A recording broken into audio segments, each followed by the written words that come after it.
Hello, hello, hello. This is part of the Meme Whisperer series. It's going to be sort of the Meme Whisperer series where I read some memes. I'm going to be talking about three kind of things to do with memes involving Lizzo, who is a musician in the United States of America, and some female issue things, body positivity. So just getting into that now.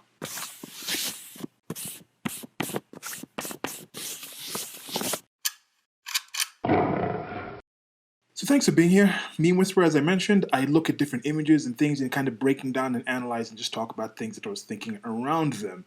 And Lizzo is this singer. She's a rather great singer. She has talent. She has ability. She's out there. She's outspoken. But she is a larger female. She's a larger female of color, larger person of color, or would be performer of color. I guess if she's a plus size PSPOC, plus sized performer of color, or something like that. Okay, so regardless, but there's something with Lizzo in particular. I've been listening to the audiobooks of the Lee Child series, different Lee Child series. He does the Jack Reacher ones, and one of them in particular, there's at somebody who uses a voice changer. You can go and buy these things where when you speak through it, it makes your voice sound different and mechanical. I don't have to actually do it. I don't know why I'm just trying to do it because I'm recording this in the audio. I can put in some different effects on the post production on the program I use, the application I use to edit these videos. But there's things that do that live. So you can literally put that on a cell phone, or you can put it on a voice recorder, you can speak through it, and then that's the voice that comes out, and then people sound. But he was saying from even sounding, even hearing somebody with that, he could kind of tell somehow that the person speaking didn't have you could tell like the size of the person's chest cavity, and they were thinking it's either a smaller male or a female and things like that, and they kind of surmise some of those things. And there's something about Lizzo, like when you hear her voice, she sounds heavy, she sounds large, and there is something about that where it's like when you're speaking through you kind of tell the size of the lungs and the way the voice comes out, and that may be part of why you have certain opera singers, although it's like Charlotte Church, who was a famous opera singer. I think she's still performing, that was rather smaller, but they had a time when they had the Placido Domingos type of people, and even the females, the opera singers were kind of larger women, and I don't know if there's something about that changes the thing, but you can hear, there's some things you can hear about people's tones. Some people don't necessarily sound like you see them and you're like, God, they shouldn't sound like that. But there's some things with it. With Lizzo, there was something in there. But anyway, she's embraced that, and she's like, I'm a big, proud black woman with my sexuality. And she had this one particular image. I'm probably not going to put it up on the screen. I'm not quite sure. But it's this. I saw the image. It was this black and white image. I'm just going to describe it, and it's of from the top view of a bed, and there's a slimmer black male lying there, and then there's like some black pillows, and then there's a person, and the person looks like the size of the pillows, and I didn't notice it immediately, but it's a naked female. It's a large-bodied female with a man laying with his head on one of the butt cheeks, and and then yeah, so that's the thing, and it was just posted out there, and it was like, okay, like what's this supposed to be? Like, what's the thing with it?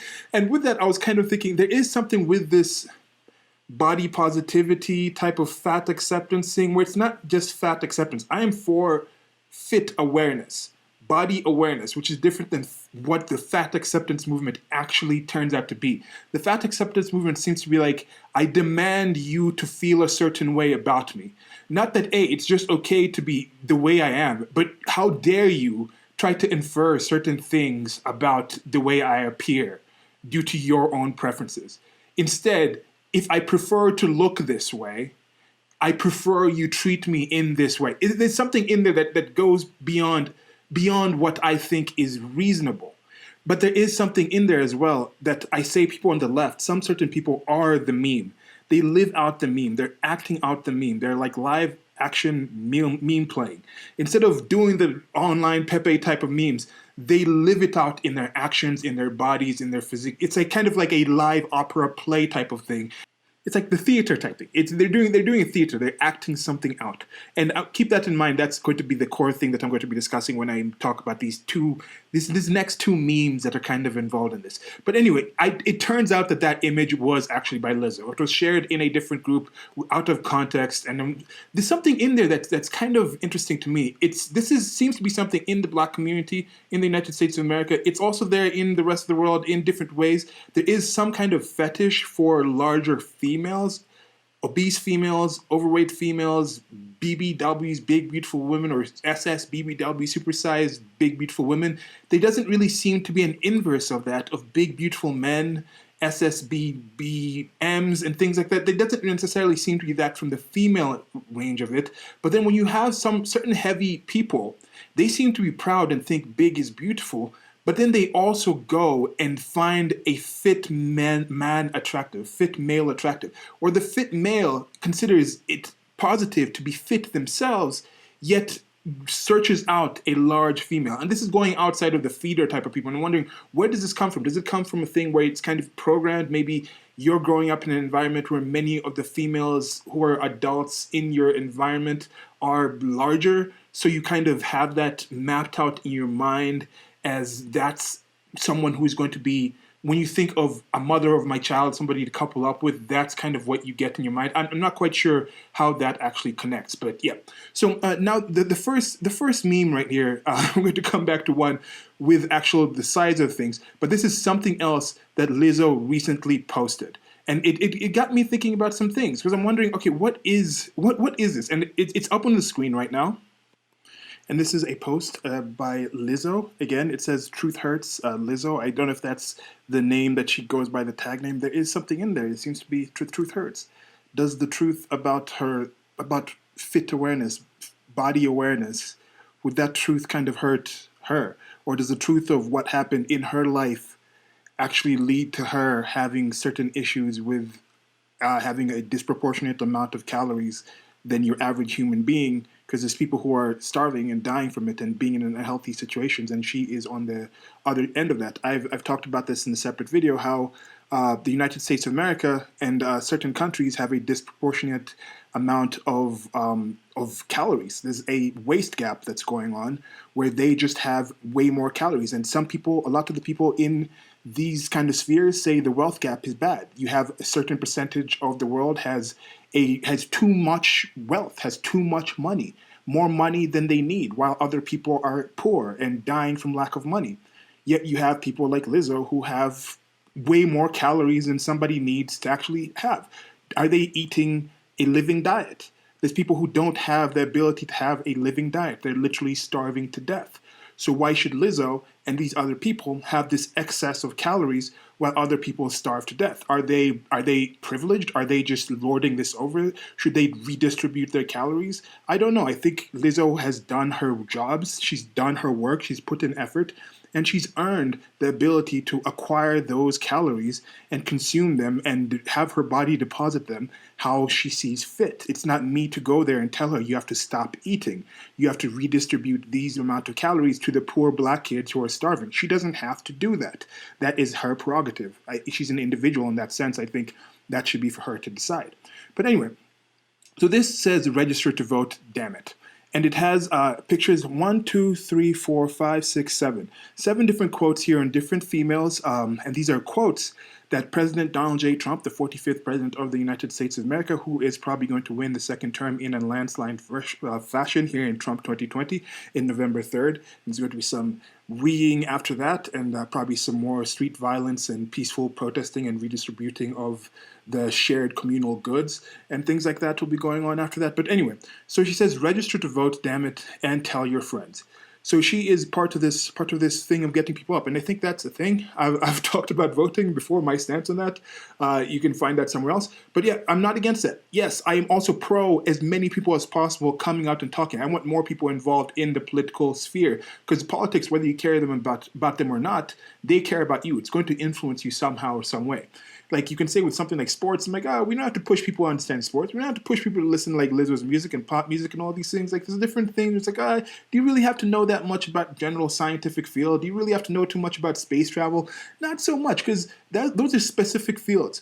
But politics, whether you like it or not, whether you participate or not, whether you're aware or not, it has a rather direct effect on your day-to-day life. So I want as many people as possible involved in it. I wish there were certain qualifiers in order to do that, but I think in general, people being aware, people participating in certain processes is not something I'm against. So go ahead, Lizzo, and I encourage other people to get more politically involved. So these are things that President Donald J. Trump has said. I know some of the context of some of these, but these are just quotes, certain pieces of quotes taken out there's no context given to this. And I think the context is important.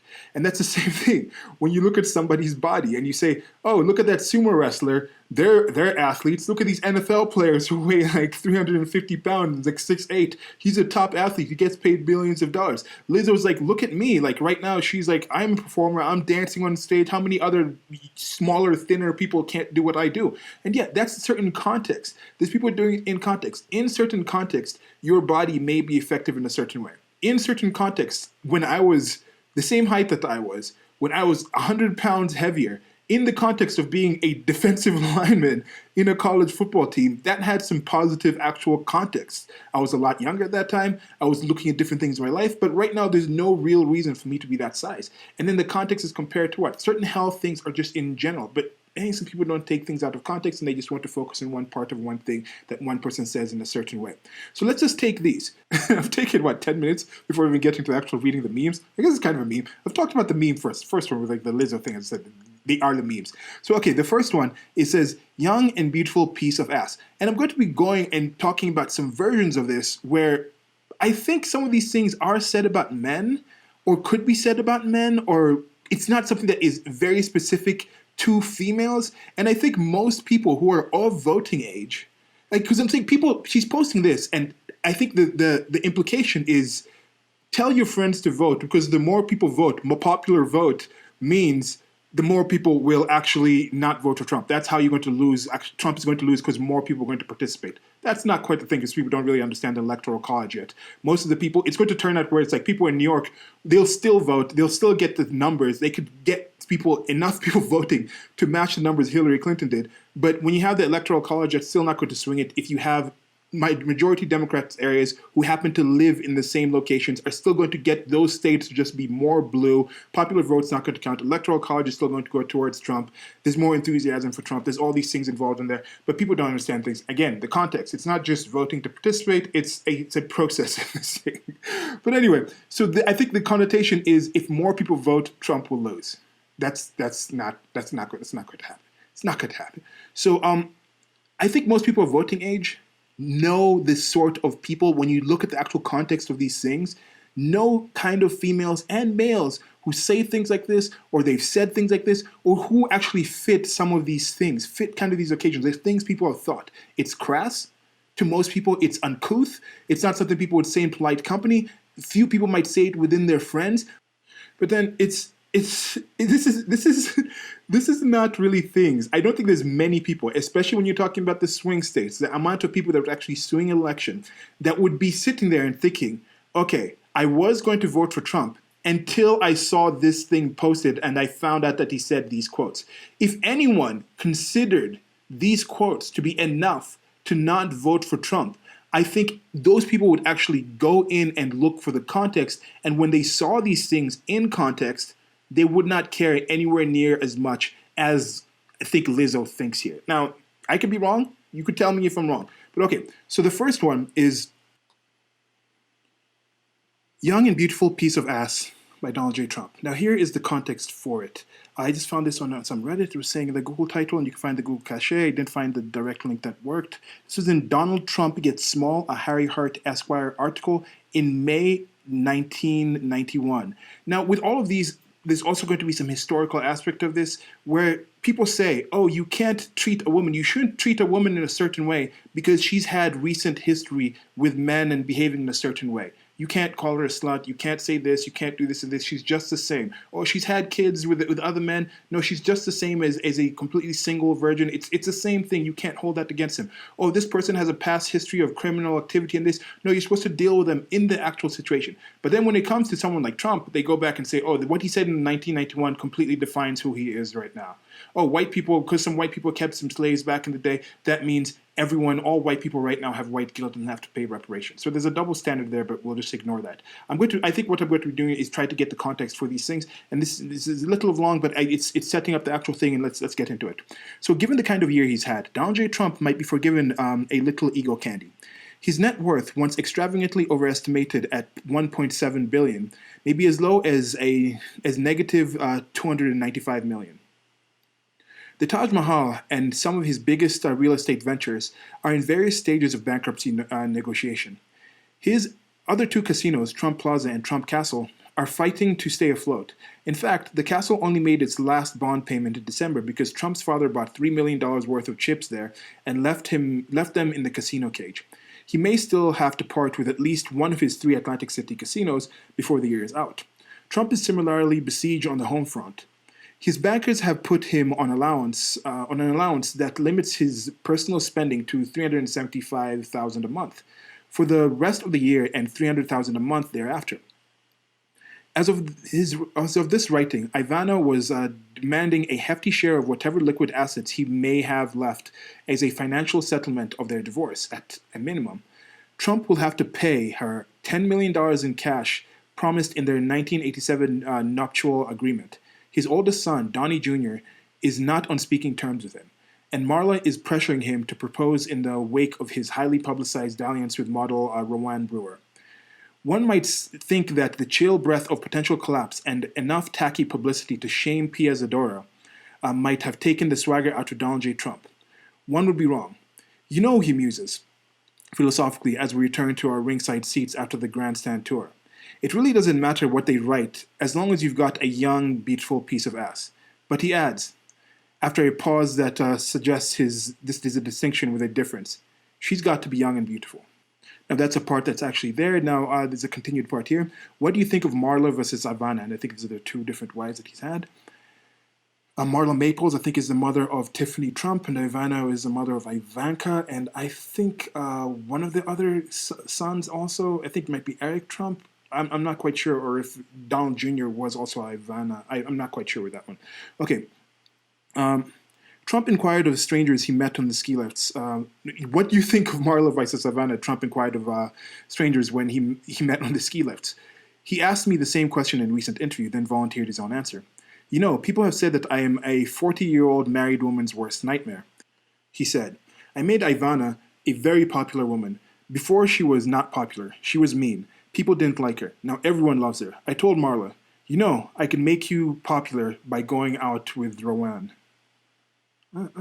Okay, so I think in general, in the context, it seems that he might be talking about here. Do you think he's talking about, the reporter, as long as the reporter writes something and she's beautiful? Or is this the person he's dealing with? Essentially, what he's saying here is, if you're young and beautiful, you're going to be treated in a certain way. There's scientific studies showing that attractiveness actually is connected to how much actual wealth you can actually earn. Even the fat acceptance movement, part of that is saying, treat us the same as young, fit, attractive women, because we understand young, fit, attractive women have certain benefits in the world. So don't pretend like this is something that's a lie. People know this. So putting this out, Trump said this. Yeah, Trump was talking about basic things that basic human beings kind of agree is a thing. And how often do you also hear, Trump was the only reason Trump got away with this, doesn't matter what people write, is because Trump is a rich, wealthy white man. You hear that as well. That is also done in its inverse towards men. It's a tall, dark, and handsome man that's wealthy. He's going to get away with things. That's why that person is getting away with those things. People talk about this. They understand there's certain things we are sexually dimorphic species. Everything that's good for the goose is not good for the gander. Otherwise, we'd all be geese. That's a thing. So there are certain things that are expected for females in a certain way, and other things that are expected with men in a certain way. Men is more their actions. Men are human beings, their doings, and then females, it's more their bodies. Females are just a human who is a being. The being of the human is the one that's more important because they have that magical, amazing ability to gestate a child, and they're the controlling factor in human reproduction. So moving on to the next one. A person who is very flat-chested is very hard to be a 10. Now, here we go. This is something in the context. The context, he was on the Howard Stern radio show, and he was talking about, I think, Nicolette Sheridan, who was somebody on Desperate Housewives. He was rating the people. And he was saying, okay, a person who is flat-chested is very hard to be a 10. You have a lot of people saying big is beautiful, big-bodied women, these flat women and things like this. Flat is justice, the anime thing. I don't know if people know about the whole flat is justice thing from anime. But anyway, so there is a thing where people say big is beautiful. You gotta get some skin on your bones. Oh, you like those thin women? You like little boys? Is that what you want? There's a recent thing they're talking about something in some other anime with Zaki-chan, who's this really cute anime of this little short girl. She's rather busty, and people say, oh, this girl is designed to be a 3-year-old, to be like a 5-year-old girl, and then now they're putting breasts on her and they're sexualizing little girls. Well, the whole thing is she's this little cute, demure kind of person, but she's also very feisty, and she really likes her senpai, who's this taller guy who's like a year older than her. They've known each other since like I think the middle school or high school version in Japan, and now they're in college. So she's 20. And she has this big chest, but she has this childlike type of exuberance to her and excitedness, but they're just younger people. And people say, oh, look, it's completely wrong. If you're that shape, there's no way you're going to have like a bust that size. But some people do have a bust that size. It is attractive to some people. Some people, very few people have a rump, a rear the size of Lizzo's. You know, people say, oh, the only way you're going to have breasts that large is if you are also a large woman. But no, there's a lot of large women that don't have big breasts. And we will get to that with the next meme at the end of this, just to see the different ways bodies deposit a disproportionate amount, the excess calories that you're going to take in from that waist gap. There's a difference with that. So anyway, coming back to this thing, people have different preferences. For some people, a 10 is one thing. For some people, it's another one. You can rate these. If he calls Nicole Sheridan this, it's not meaning every single woman this. This is an accurate thing. People in general are attracted to that. There are certain genetic things that are markers out there. Part of the reason people say big is beautiful, they say, oh, look at the childbearing hips. They talk about that thing. There are some certain markers of health. How fit is this person going to be to reproduce? That is a key thing in us. If you see the breast, you think the bountiful type of things. There is something appealing about that. But then now on the inverse of here, when you're talking about men, there is an easy thing. Oh, that person is short. If that person is short and flat, close to the ground, or he has a flat bank account, his bank account isn't that high, it's very hard for that man to be considered very attractive. That is a common thing people say about people. People rate men on different kind of situations at all times.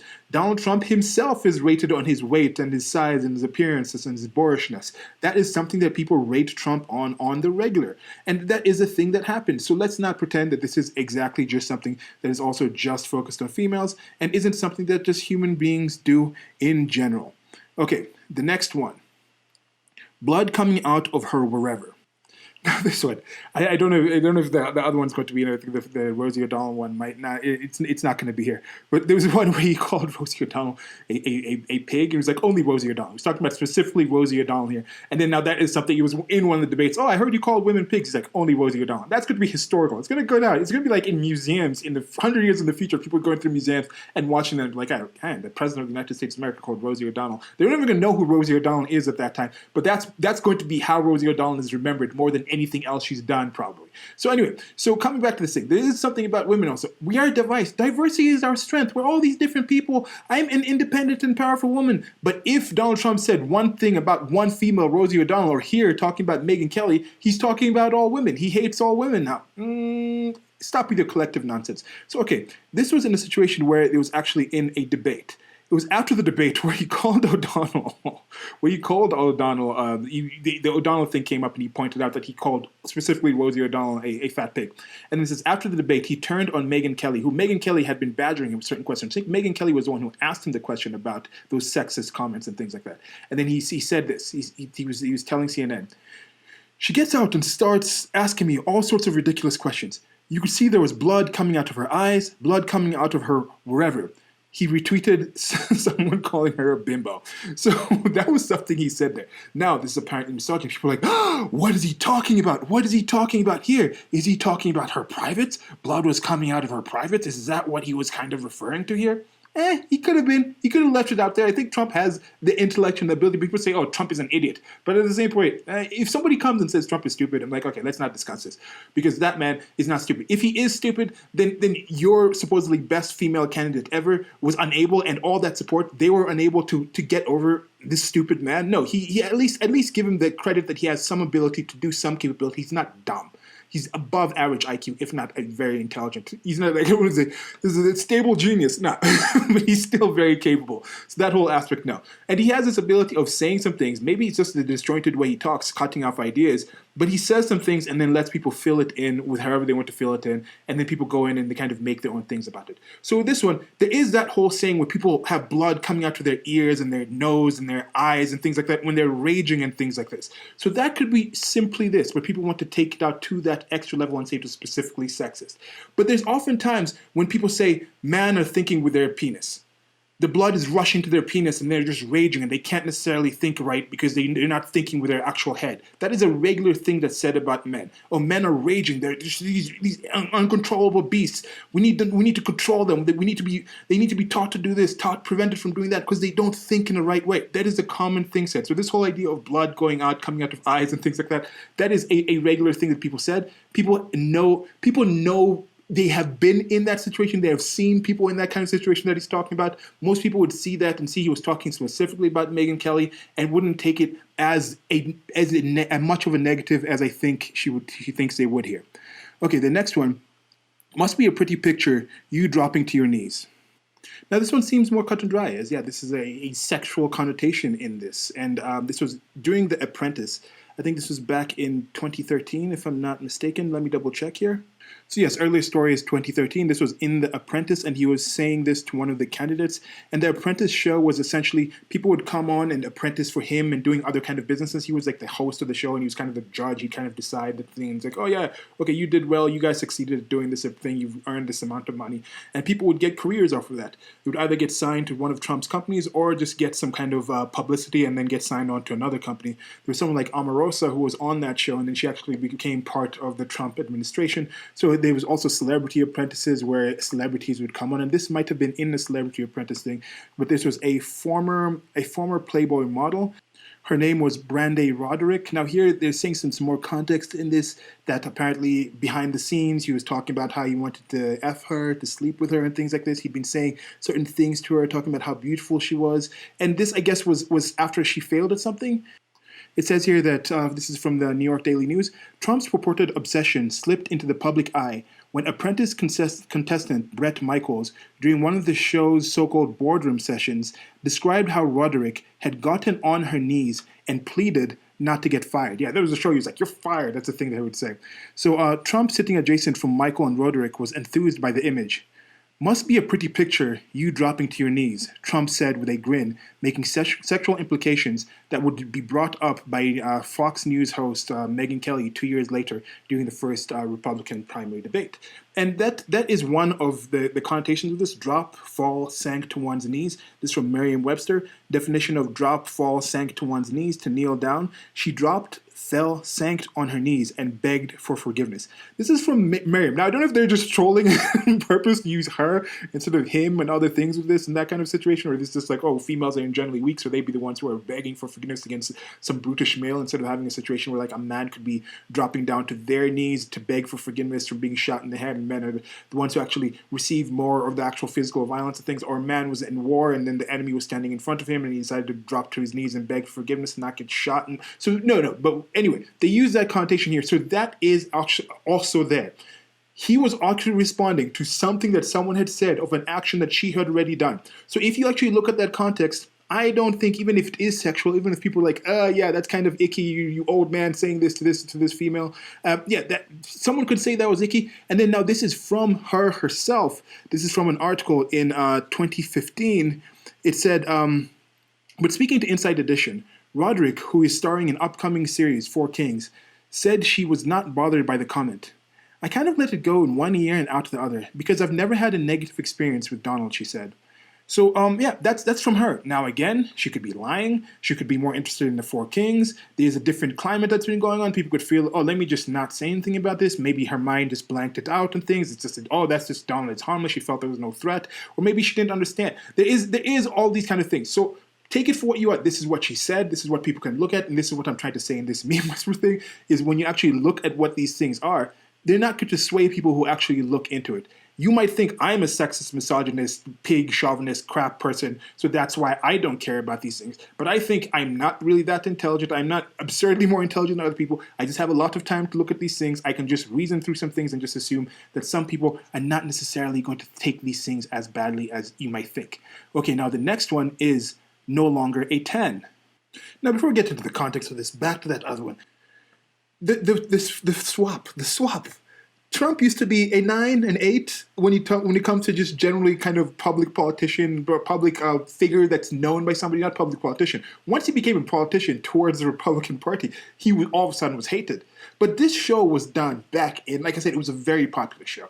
This show was cut. This thing was published, was put out there. They went through and actually heard him say the things he said, and they put it out there. As I mentioned, Roderick herself said something. They cut this itself. They put it on film. Somebody went through and edited and saw, and like, yes, let's put this out on television. Him saying this, her saying this, her doing this. This was Celebrity Apprentice. There's a video out there, you can go and find it, where she actually literally gets down on her knees and she's talking to Bret Michaels or whatnot. And then one of the other females who's on there, it's sort of Dennis Rodman there, I don't know all the names, I think it's LaToya Jackson here and things. So she literally, one of the other females says, like, she got down on her knees in front of a rock star and was begging for it. Now, the way she was saying it, I think you could kind of tell it's adult content. People are adults. Like I'm saying, these people above 18 who are voting age, is this going to sway them?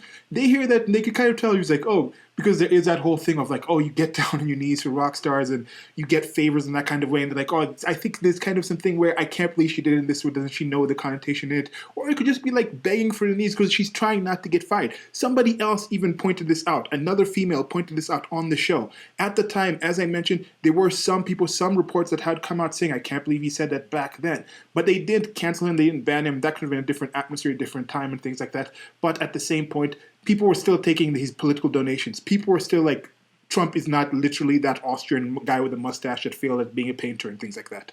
So when he does explain it, when he does say it, he says that, he just throws in that remark there, and people must have thought, oh, it's kind of just a cheeky remark, and she kind of gives a smile and looks at the side, and Piers Morgan is in there with a little chuckle, probably knowing how that's going to happen. So yes, times change. Could have been crass, could have been negative, but that was put on. The people who were actually doing the show thought about it, thought little enough about it enough, or thought it was positive enough to put it out there as a television product, as a general positive. So would that happen now? Would this be considered a 10 for ratings as a positive thing anymore? That could have changed. Maybe just already in those 7, 8 years or whatever, times have changed enough for people to be like, okay, that's not something you really say anymore and put on TV. But back then, this was considered a 10, or at least a high number when it comes to actually editing something as a television program to put out there for general consumption. So have with that what you may. Let's go to the context now. Now we go from ET Online. So here we go again. This is published in August 17th of 2015. Here we go again. Although Donald Trump got into plenty of hot water for his comments about Megyn Kelly earlier this month, apparently that hasn't stopped 69-year-old Republican presidential hopeful from being as candid as ever about sensitive topics. That's my ET voice, Entertainment Tonight, E! News Network type of thing. Okay. This time, the aim is 42-year-old supermodel Heidi Klum. In an interview with the New York Times, Trump takes it upon himself to randomly rank the America's Got Talent judges' looks. Sometimes I can't do a Trump voice. I need to take some time off and practice a Trump voice. He's going to be in there for 4 more years. It's going to be worth it if I'm going to keep making content. Okay, so sometimes I do go a little bit far. He prefaces the diss. Heidi Klum, sadly, she's no longer a 10. We, however, beg to differ. Check out Klum looking amazing just last Tuesday at a taping for her hit NBC show in New York City. And then there's a picture here of her. I'll put it up on the screen. You can let me know if you think that is an amazing photograph. And yeah, she is rather attractive. It said here she's 42 in this image at this time. And yeah, so with this image, you can see she's rather slim, so there's a lot of people in the body positivity thing that would look at her and say, no, this is not fit. She should be a bigger woman. This is attracting an unattainable physical image. And then they go over, because this is Heidi Klum apparently responded. So let's see what Heidi Klum had to say about this.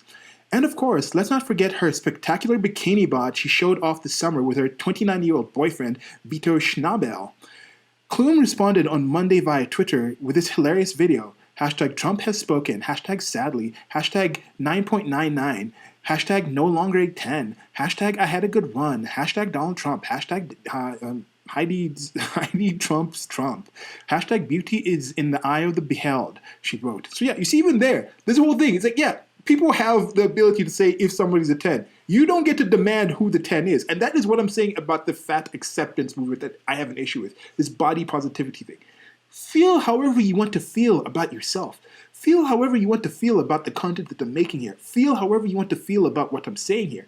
You can think the content that I'm making is a 1, is completely ridiculous, and you can go ahead and hit that dislike. You can stop listening right now. Or you can think it's a 10 and you can put a positive. It's not going to change what it actually is. It is what it is. But when it comes down to the subjective value, that is up to you to decide. So if she thinks she's still a 10, I'm sure somebody does. Her boyfriend probably thinks she's pretty high up there. She probably thinks that 29-year-old boyfriend is a 10. She probably doesn't think Trump is a 10. That's why she's dating the 29-year-old instead of, I think she was married to Seal or something. Was this before or after a thing? I think they used to have like, they were together for some time. They used to do these Halloween things and these elaborate costumes and whatnot. But there was a time when she found that attractive. But some people don't find black males attractive. They might look at the scars on Seal's face and say that's not a 10. Heidi Klum thought that was a 10 at some point, or at least hot enough for her to actually have some attraction with. So that whole idea that, oh, if he thinks he's not a 10, what does that really change with her? So she put that up there, you put that thing, I guess you put a picture, continue the reading. Trump's plenty busy without another feud on his hands. The outspoken billionaire reported for jury duty on Monday morning at a Manhattan courthouse, showing up in a black limousine. Inside, another potential juror was able to snap this pic of him and post it on Snapchat. It's like, yes, there is a Snapchatter in jury duty with @real Donald Trump this morning, and I see this is he was somebody who was considered popular and famous, and people didn't really care too much about this thing, and they go on here to talk about the Rosie O'Donnell thing, bigger than bigger than any specific people. There's a war on women that's apparent in this country. O'Donnell said women fought for equality in this country, and right now politically it's being taken away from us. What exactly politically has been taken away from Donald Trump saying these things about female? Can you name me a few things, 1 or 2 things, that Donald Trump has literally done to take away equal political rights for females during his presidency? Directly, somehow. I mean, they could be things. Hit me up in the comment section if you can list some things there. I've talked about this in several. I've talked about like the gay rights thing in a particular video. I was talking about different things where there was an article talking about certain things, the LGBT issues that were in there. So if somebody posts something that they say this is Trump directly did this about women's issues, reducing the rights, the equality, the political equality that females have had in the United States of America that Trump took away, post that in the comment section, and I'll wait for a couple of weeks to see how many people can post some things, and I'll address that in a separate video. That's something I'll just try to do. I'll let you know that I'll do that. So post that on. So moving on to the next 2. We're getting towards the end of this. And there's one more. Thank you for listening. This turned out to be longer than I thought, but I'm liking just these going with just this kind of just letting things go organically. So the next one, you have to treat them like shit. This is by Trump. Now I'm first finding this from Vox, and this is initially this a Vox article on May 16th, 2016. Read every horrible thing Trump has said about women and tell me he's not a sexist. So there's something here saying something about when Trump says he wants to keep Muslims out of the country, it's not a funny goof. When he says it's important to treat women like shit, it's not a funny goof either. And then it says in the article as well, there's a link up here that says, according to a 1992 New York Magazine piece, he once said, women, you have to treat them like shit. Then you click the link, and that takes you to another Vox article from March 14th. So that's just a few months before. Yeah, that's just a few months before, 2 months before. And that says, women, you have to treat them like shit. A new ad turns Trump's quotes against him. Now, this is about an ad. Now, that's not even a link to the actual article. Let me see how long it takes to actually get to the actual article to actually get the thing. Because see, in this other article on Vox that it's linked to, that is talking about an ad that takes that quote out of there, so still no context actually given. Either way, it's not as if the producers of the video had to do a ton of archival research. All the quotes, but one, women, you have to treat them like shit, come from either this year or last. So that is something that's written here. So yeah, it was in 2016. Here's the ad, which was produced by our Principles PAC, which is a political action committee, an organization formed by veterans of the Mitt Romney and Jeb Bush campaigns to stop Trump. They kind of failed at stopping Trump. So I'm going to take a little pause here so I can actually find the actual article of it. which is doesn't seem to be here. There's a lot of quotes. There's a lot of links given on this article, but doesn't necessarily actually go to the specific 1992 article. So now here, I found it on Snopes, which to me is a decent enough site. Yes, some things are taken out of context. They'll spin a few things in a certain way and make some reaches, but in general, they actually find information. And to me, that's why with the time that we're living in, I wonder why people ask certain questions or take certain morsels of information when we have this unprecedented access to information, this information age. I think it's now beyond the information age. The information age has given us human information vectors that are acquired ignorance destruction systems. And then now we can get into the age of understanding and not just saying stuff. Now, this is like 1992, this is the stuff that's there. But why would you just accept that? Most people might hear these quotes and not actually look. But I think if I have the time and interest to actually go in and look and find this stuff, someone might click that first thing on Vox and go to that other article and be like, okay, I'm done. But for some people, they'll go further. And I think when you see these things, to me, it gives me more understanding of it, and I don't think it's going to sway enough people. And I think more people are going to be doing this in the near future as it gets easy and people see more of the benefits of acquiring actual understanding from the access to information there. So this is a long article, and there's an image there, there's a little image there of him and Ivanka when she's young, and like Marla Maples and these other people in there. It's a really old article in the New Yorker magazine, and these are some quotes from it. This is I'm reading from the Snopes thing here.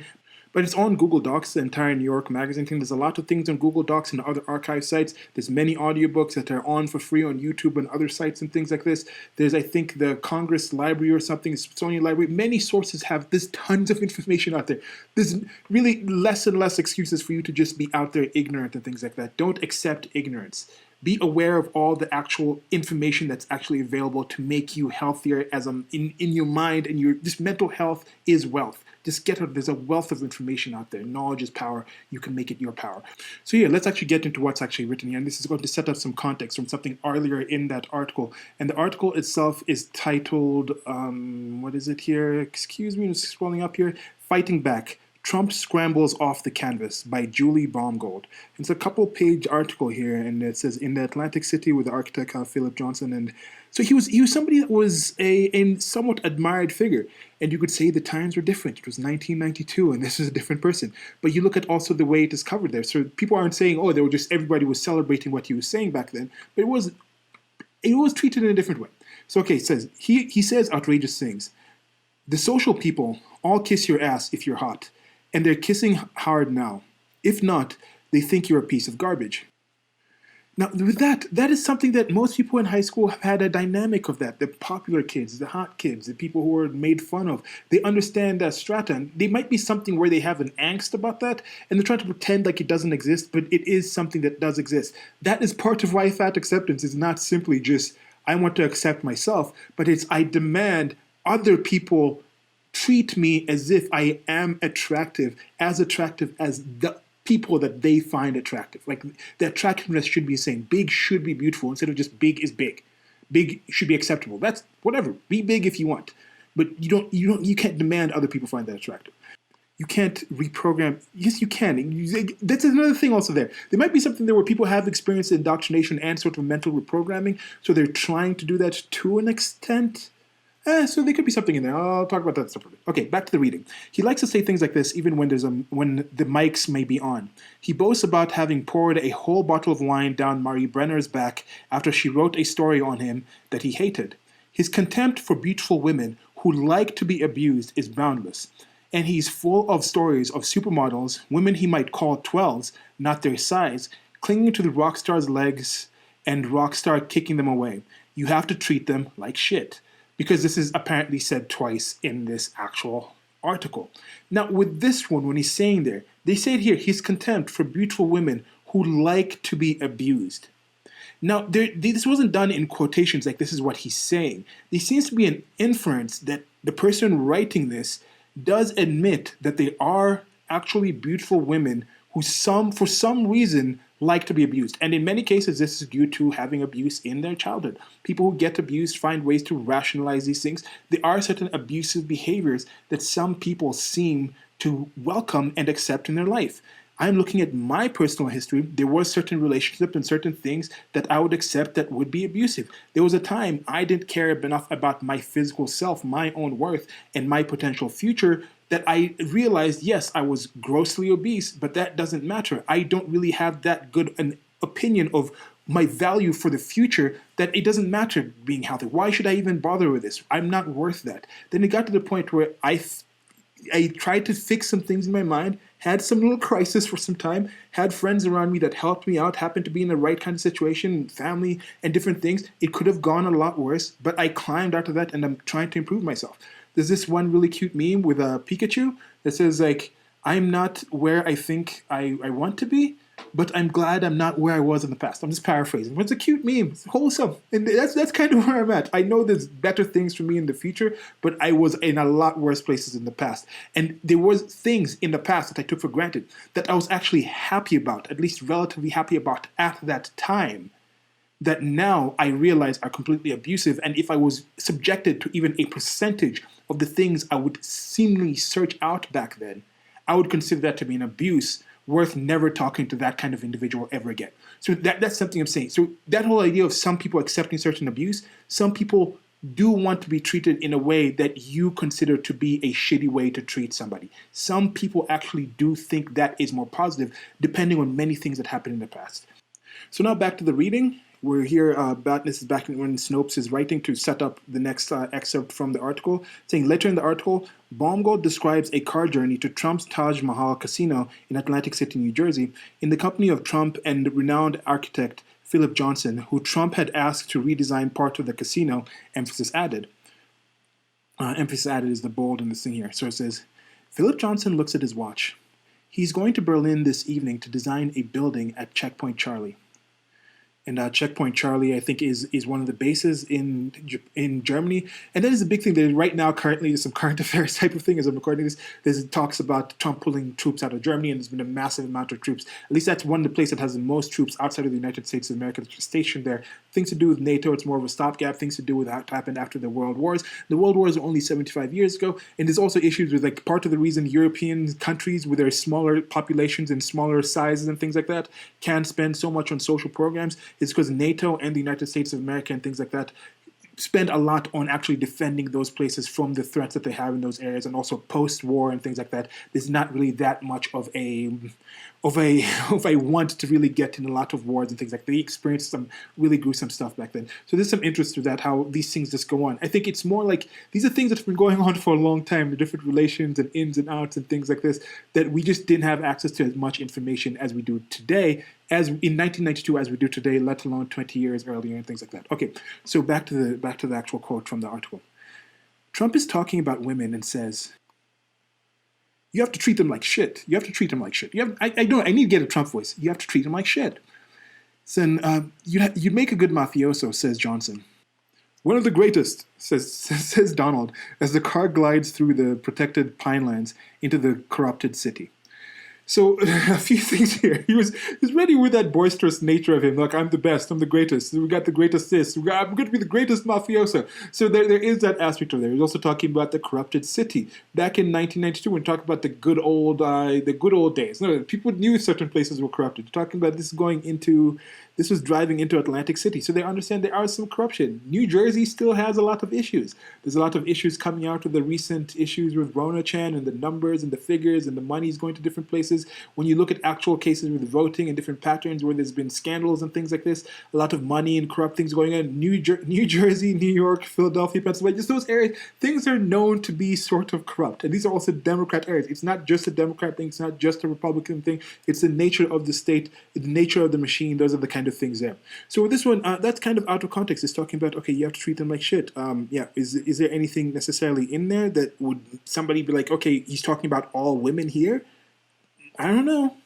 And I don't think that's the case. And I think it's unnecessary to do that. Just like if you look at what one black criminal has done and say, because this man happens to be black and in this age group, we're going to treat all black people like that is negative. Even if you look at one individual and you say, he's done this bad thing at this time, this recent person that was just shot, they said, yes, he has a case. Yes, he was supposedly was called because he's had a previous case of child abuse and sexual abuse and all these things, and he has this previous case, but that's not him at this time. His interaction with this other person that might be similar to that previous one could be entirely different. Don't judge them just off of that. And to back this up here at the end of the Snopes article, it says, interestingly, a letter to the editor appeared in New York Magazine a few weeks after Baumgold's article, purportedly written by Trump's secretary and offering a firm defense of him in December 7th, 1992 issue on page 11, which also now there's links here to also a Google Docs where you can find this in books.google.org, a Caroline Gallego, I think it's Caroline Gallego, wrote. And this again, she's an employee of his, so you could say this could be biased. He could have told her to write it, or she could just be keeping her job, or maybe it's this, he's talking about certain women and in certain occasions when he's dealing with his family. And this is a weird thing. People go to that creepy thing and say he has this weird attraction to his daughter and things like that, and he's a womanizer. At the same point, he hates and dislikes women, and he's sexist. I don't know where people are going to get to that. So this could just be, he's talking about different sort of individuals and treating females as separate individuals that have different wants and needs, and people should be treated on different interactions, not just due to some identity group that you want to group them in. So this is what they wrote, this Catherine Gallego. Based on the fact that I work for Donald Trump and as his secretary, and therefore know him well, I think he treats women with great respect, contrary to what Julie Baumgold implied in her article, Fighting Back, on November 9th. No man that I have seen has given women a greater opportunity in business. The real estate, construction, and gaming industries are awash with successful women who got their big break from Donald Trump. Likewise, women adore him. I do not believe any man in America gets more calls from women wanting to see him, meet him, or go out with him. The most beautiful women, the most successful women, all women love Donald Trump.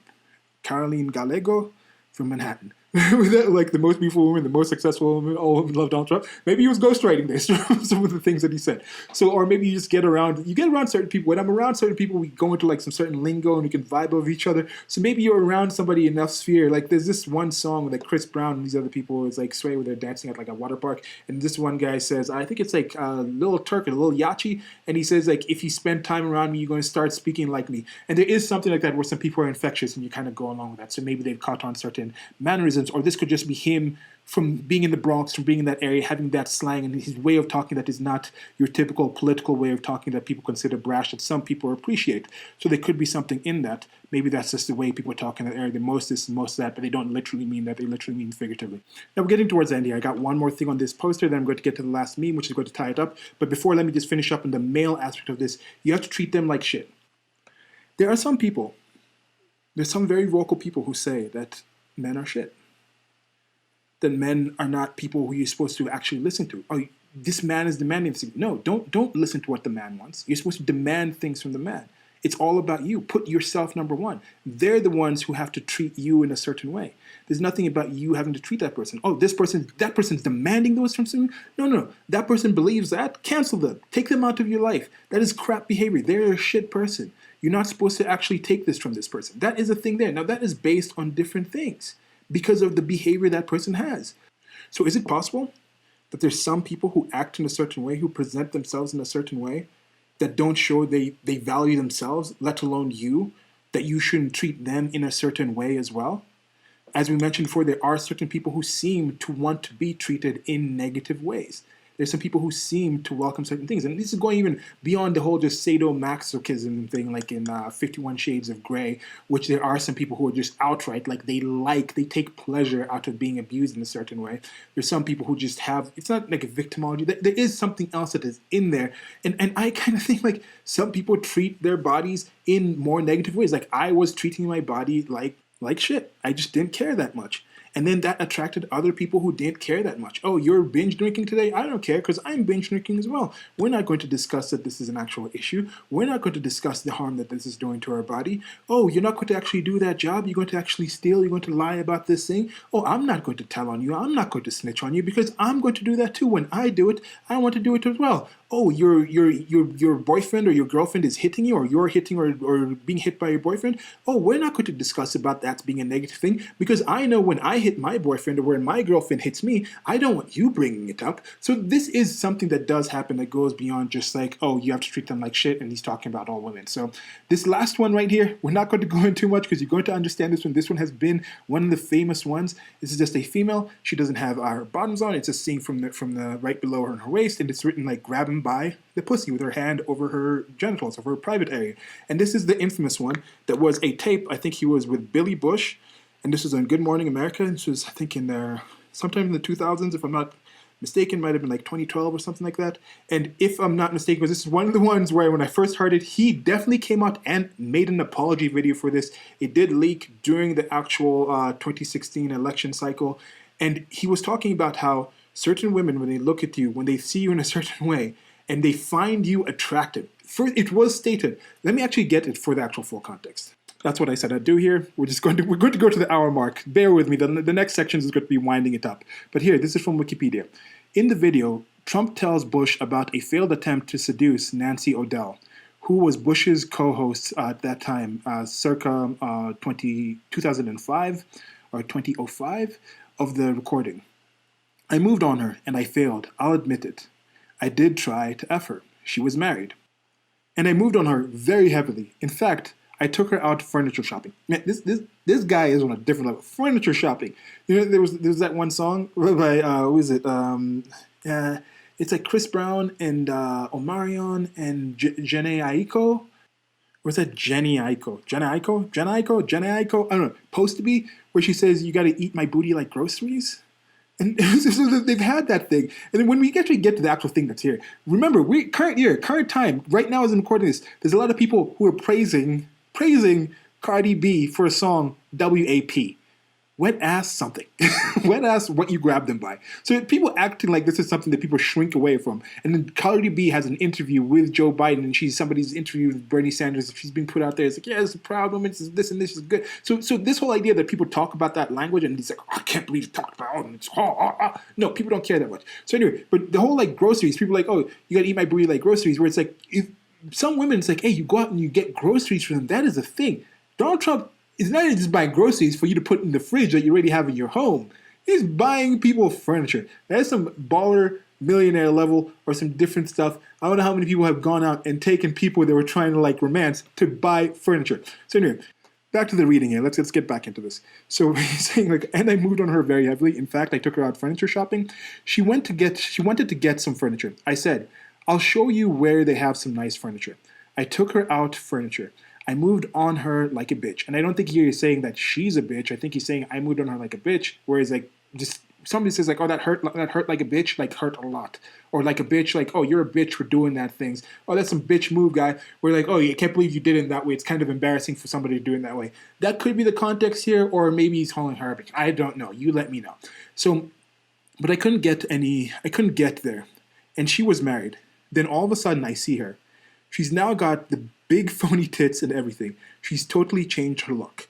So that's in the video there, in the actual thing. Then here, later referring to Ariane Zucker, whom they were waiting to meet. This was somebody who was coming to that interview or that location when the mic was hot and whatnot.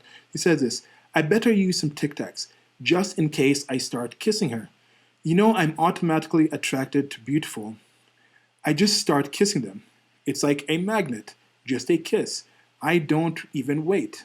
And when you're a star, they let you do it. You can do anything. Grab him by the pussy. You can do anything.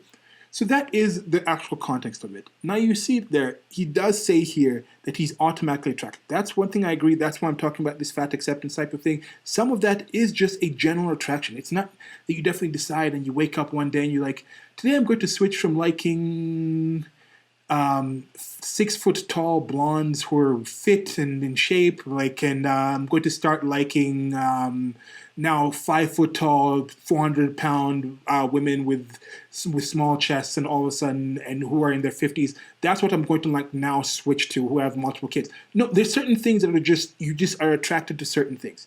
Some people are just attracted to certain things innately. It is some genetic aspects to attraction that is kind of beyond our control. So that is an aspect there. Now she says here, I just start kissing them. It's like a magnet, just a kiss. Now that is something where someone could say, oh, he's forcing himself on that person. But then he comes here and says, and then you're a star, they let you do it. And he's talking about specific people. They let you do it when you're a star. So this is not just a rando. And this has been a thing that has been seen. There's a few just tests. These are very simple tests. It does not anything definitive, but you just see somebody walking down the street talking to somebody, a female, about some of these kind of prank kind of videos. I don't know how accurate some are. And then the woman's kind of saying, okay, we're not going to deal with this person. And then all of a sudden you see the vehicles. This guy goes up to a Lamborghini or some posh car. The woman's like, all of a sudden it's like, oh, it's kind of a different kind of situation. You look at the way certain male celebrities are treated in certain things. You look at the actual way they're treated for doing certain actions and behaving in certain ways. You look at certain people who have certain political leanings and they do certain behavior compared to people who have different political leanings, and you change. Just look at the things Donald Trump did when he wasn't when he wasn't out with his political actual standpoint versus the things that he does when he actually is. You look at the way former President Bill Clinton is treated for the things that he did in the office versus the way Donald Trump was treated about the things that he said. When you look at the people who have accused both of them for different things, there is a double standard there that is quite unfortunate. So look at the screen right now. I'd seen this image before I saw it being posted on this Garbage Human website, or this Garbage Human page. It's one of the meme pages that I have curated on my whole social media just to find different sources for things. It was posted in this form with the heads cut off, with the writing, which way are they facing? My response was like, how mean. Change your name to Garbage Page of Body Negativity.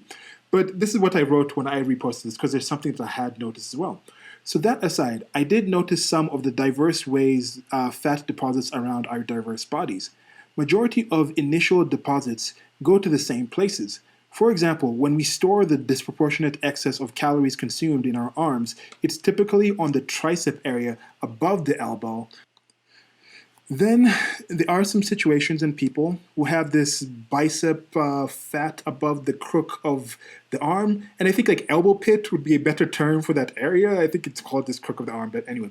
So it's kind of cool how there are actually ways to predict where it would go, or the ability to make certain inferences about the physical activity of people from the appearance and knowledge of the human body. You can do the same thing with Olympic and other athletes, which has been something that has been cool to me since I noticed that. This was like years back I noticed it. And also, this is what happens when you riot against your body, because this is a larger-bodied black female, and she has feminist on her shirt, and then there's a larger-bodied female of seeming Caucasian ancestry, or Caucasoid white, whatever to call them, or the white people, and she says riots, not diets, and that was the thing. This is when you riot against your biology. And with this, just with myself as a recovering fat person, having the experience of seeing where the fat deposits were in my body, which parts got big first, which parts are going to reduce, this whole thing like, oh, you can target weight loss to certain areas, that doesn't necessarily work. There's going to be certain places where you're going to get cut up. You're going to have the vascularity on your different body parts, and you're going to have other parts that still have inches of fat on them. You're going to have excess skin once you've actually gained weight and gotten to a certain level. These are things that I'm dealing with, and it's something that I've been interested in both as an artist, in different ways as an artist, from just liking to draw people and seeing different things. This is my interest in biology and science and evolution and all these things. You look at different animals. Why do certain animals work in a certain way? It's due to the certain things that they do. This is part of the reason people can go back and look at the bones of people and actually say, like, this bones from these people who were found thousands of years ago or hundreds of years ago in this location we don't understand. Due to these bones, due to the wear and tear and the things like that, we can kind of infer that this was the sort of lifestyle they might have lived. And we also know something about the environment that they were living in. And this is something you can tell now. A lot of advances in science have actually been done in sports science, from people going in and trying to figure out how the human bodies work. There's a reason sprinters look a certain way. When you look at the people who are doing the cyclists, they have those thick thighs and things like that. You look at swimmers and they have the V taper. You look at different body types. There's certain people who are certain races. You can actually go into bodies, to skeletons, and look at the skull shapes and understand there's going to be different kind of musculature with these kind of people, the way they're actually going to put on muscles. There's endomorphs, ectomorphs, and mesomorphs. I think those are the three different kind of classifications. There's different things with this. There's people like here who, this one female on the left, she seems to have a lot of tissue and fat deposits right on her belly and her stomach, whereas with males, that's normally where it comes. It'll come in different places, in the thighs and things like that. It'll be with different things with different people. Like this, I've never really had the deposits of fat on the front of my arm and my bicep area. Yet this woman seems to have it. Like even when I was rather obese, there would be a vein that I would see in the crook of my arm in that area, yet it never actually showed up on the actual bicep itself until I got into my recovery from the obesity and I was working different workouts. Right now, it doesn't really stick out that much. But anyway, so there's things like that where it's like I was in a lot. I guess I did get to a lower body fat later on in my years. That's a few years ago than I was when I was a kid. When I started looking into these things, when I started gaining weight, put on 20 pounds every year of high school. So that was ninth grade to 10th grade to 11th grade to 12th grade, 20 pounds each of those years. Then I got into college. And during my college time, I think I put on another 40 to 50 pounds during that time. Then I put on some more weight after that. So I was up in the 350s and things like that. But there's certain parts of my body that just didn't put on weight. One of the places that we don't normally put on weight is is our literal back. But for some people, they'll get these massive fat deposits on their back and they'll have these tiny thin legs. For me, I've always had massive legs. That's why some people will look at me and they'll they'll underestimate how heavy I am, in part due to the fact that most of my weight is in my legs, when that is not something that is common for most people. There's one person, I might put the pictures up on the screen, one of my friends, he has these massive calves. He got into actual bodybuilding, professional bodybuilding, got to the top levels of professional bodybuilding. And I would think his calves were photoshopped if I had seen them. If I hadn't actually known him before he got into lifting and seen them in person and understood the amount of work that he puts into it, I would think it's photoshopped and he's taking steroids. But no, I knew him before. I've seen pictures of him when he was a kid. He just has massive calves when most people just don't have certain calves. So for certain people, they're going to have certain issues where if they take a certain amount of X of calories and deposit it in their body and don't do a certain amount of work or do certain sorts of exercise, the deposits are going to be in certain areas. Yes, there's some people who can eat around the same amount of foods and not have the same effect. Some people's bodies break down things in a different way. Some people eat a bean and they have an allergic reaction and could die. Most people eat beans and they're just okay and they get, it's a good source of protein that is not necessarily red meats. So there's different things like that. So this winding this up, thank you for listening. This is part of the Meme Whisperer thing, talking about these things, going on with Lizzo, with her putting those things out, talking about bodies, people's opinions and words about other people's bodies shouldn't really change and define what you feel about your body. And it's the difference with telling people to do things with their body. How far can it go? If Donald Trump says negative things about some females' bodies, why should all females feel affronted? How much does that actually affect your body? If Trump says all these negative things about females, but then goes on and hires all these females and gives females these positions, which one is more important or indicative of his behavior? One shouldn't negate the other, but one shouldn't define the other. They're all parts of him doing what he's doing. If some people find Lizzo attractive, that's okay. If most people don't, that's also okay. I don't think Lizzo can actually change that as much to...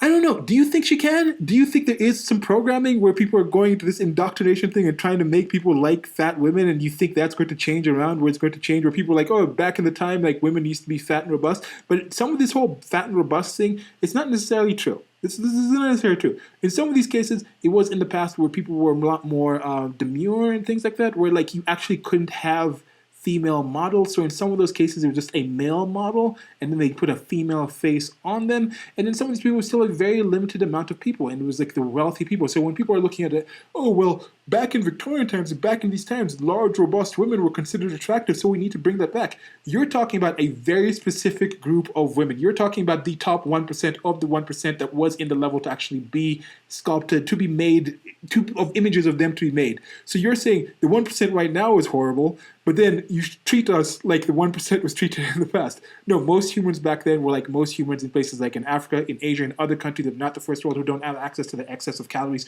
who are just in shape in general from just walking around more and spending and not having that much excess calories.